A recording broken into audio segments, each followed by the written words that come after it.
الحمد لله رب العالمين والصلاة والسلام على خاتم الأنبياء والمرسلين قائد الغر المحجلين إمام الأنبياء وسيد المرسلين ورحمة الله للعالمين سيدنا محمد وعلى آله وصحبه أجمعين. أعوذ بالله من الشيطان الرجيم. كلا إن كتاب الفجار لفي سجين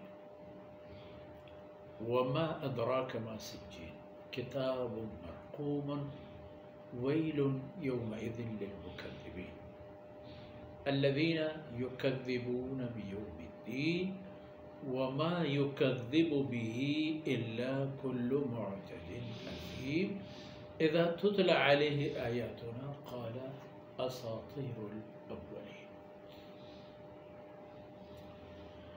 سبحانك لا علم لنا إلا ما علمتنا إنك أنت العليم الحكيم. رب اشرح لي صدري ويسر لي أمري واحلل عقدة من لساني يفقهوا قولي واجعل لي وزيرا من أهلي رب زدني علما وارزقني فهما ثم أما بعد. جس طرح کے آپ کی خدمت میں بات آ گئی تھی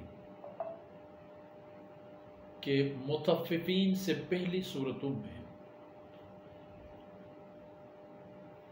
کفار اور مشرکین کے عقائد اور ان کے ایمانیات جو غیر اللہ پر، شرک پر اور اللہ کی نافرمانی پر استوار تھی، ان کی وضاحت ہو گئی. اور اس آیت میں ان کے برے اعمال کا ذکر آیا، اور وہ بھی اعمال ایسے کہ جو در حقیقت معاشرے میں عدل و انصاف کی بنیاد کو بلڈوز کر دیتے ہیں. اب آگے فرمایا جا رہا ہے ہاں کلا، جس طرح وہ سمجھتے ہیں، جس طرح ان کا خیال ہے کہ بس کرتے جاؤ، کون پوچھے گا. ایسی بات نہیں ہے، پوچھا جائے گا، محاسبہ ہوگا. اتنی سی بات نہیں ہوگی کہ بس کرتا گیا اور بلا دیا سب کچھ. فجار، جس طرح آپ نے دیکھ لیا گزشتہ صورت میں ان الابرار لفی نعیم و ان الفجار لفی جحیم، یہاں فرمایا جا رہا ہے ان کتاب الفجار لفی سجین. بے شک کہ فاجر لوگوں کی کتاب اور ان کا حساب اور ان کے عاقبت و انجام ایک تنگ اور تکلیف دہ جگہ ہوگی. سجین دراصل سجن کا معنی قید خانہ یا جیل خانہ یا جیل لے لیں. اور چونکہ جیل میں انسان کی آزادی سلب ہوتی ہے اور اس کو محدود جگہ میں پابند کیا جاتا ہے، اسی طرح فجار کے عاقبت اور ان کے اعمال اور ان کے حساب و کتاب بھی اسی طرح ایک تنگ اور تکلیف دہ مستقبل میں، جگہ میں، حالت میں رکھی گئی. اور سجین کیا ہے دراصل؟ فرمایا کہ کتاب مرقوم، وہ بھی اللہ رب العزت کا ایک فیصلہ ہے طے شدہ جو ان نافرمانوں کے لیے اللہ رب العزت نے پہلے سے طے کیا ہے. میدان چھوڑ دیا ہے، ان کو میدان میں آزادی دی ہے، انتخاب کا اختیار دی ہے. سعادت یا شقاوت جو بھی قبول کرے وہی انجام ان کے لیے تیار. تو فرمایا کہ پھر معاملہ کیا ہوگا؟ ویل یومئذ للمکذبین، تباہی ہوگی۔ ویل پر ہم بات کر چکے ہیں۔ جہنم میں ایک مقام ہے، یہ بھی کہا جاتا ہے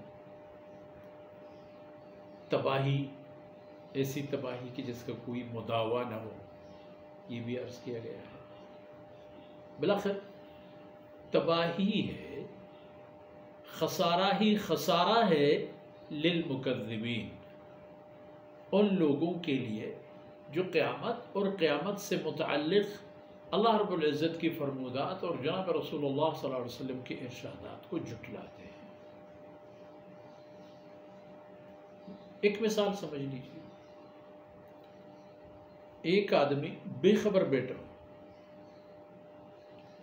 دوسرے آدمی دیکھ رہا ہے اور اسے یقین کے ساتھ پتا ہے کہ وہاں سے طوفان آ رہا ہے، آندھی طوفان، سائیکلون تیزی کے ساتھ، اور یہ چیخ رہا ہے، چلا رہا ہے کہ اللہ کے بندے اپنے آپ کو بچاؤ، نکلو، متبادل کوئی انتظام کرو، اپنے بچاؤ کی تدبیر کرو، اور یہ لوگ کہتے ہیں نہیں نہیں جھوٹ بول رہے ہو،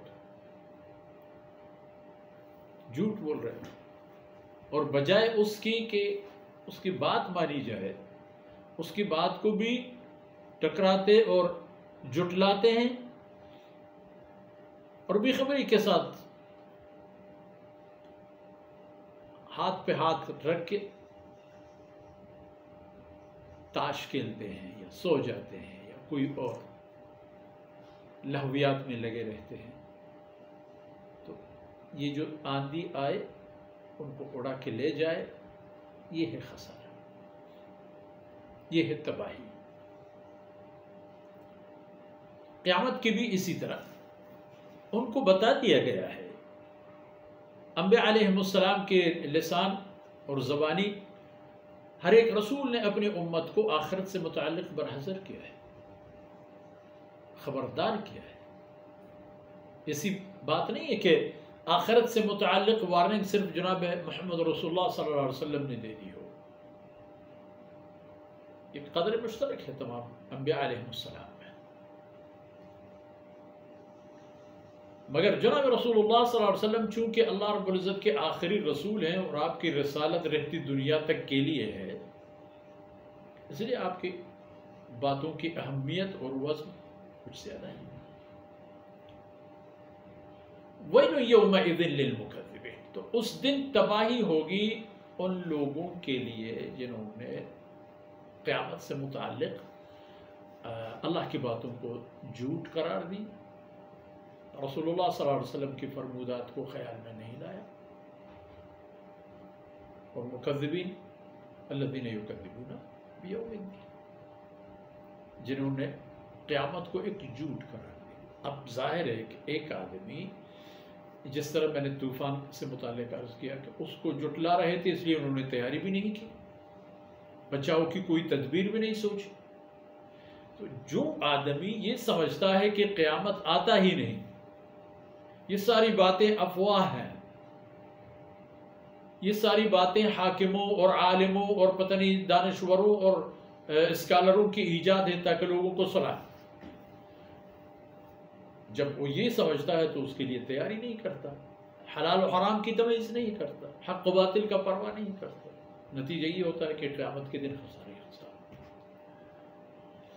وَمَا يُكَذِّبُ بِهِ إِلَّا كُلُّ مُعْتَدٍ أَثِيمٍ، تو فرمایا کہ الَّذِينَ يُكَذِّبُونَ بِيَوْمِ الدِّينِ، یہ جھٹلانے والے وہی ہیں کہ جو قیامت کو ایک جھوٹ قرار دیتے ہیں، قیامت سے متعلق اللہ اور اس کے رسول کی باتوں کو جھوٹ قرار دیتے ہیں۔ آج کی نشست پر اتنا ہی کافی، آیت کے بقیہ حصے پر انشاءاللہ کل اگلے نشست میں عرض کرنے کی سعادت حاصل کریں گے۔ اللہ رب العزت ان لمحات کو ہمارے اور آپ کی طرف سے ہماری دین و دنیا اور آخرت کی خیر و برکات کا سبب بنا دے، اور ہمیں اللہ رب العزت قرآن اور حدیث کے احکامات پر چلنے اور دنیا کو چلانے کی کوشش کرنے والے بنا دے۔ صلی اللہ علیہ نبینا محمد وعلى آله وصحبه.